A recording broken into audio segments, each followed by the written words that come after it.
High বন্ধুরা, suggestion 2025 class 11 subject geography semester 2।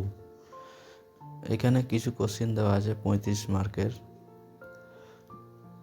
এখানে একটি আসবে, একটি করতে হবে 5 মার্কের, 2 মার্কের করতে হবে 6টি, 3 মার্কের করতে হবে 6টি, মোট হচ্ছে 35 মার্কের।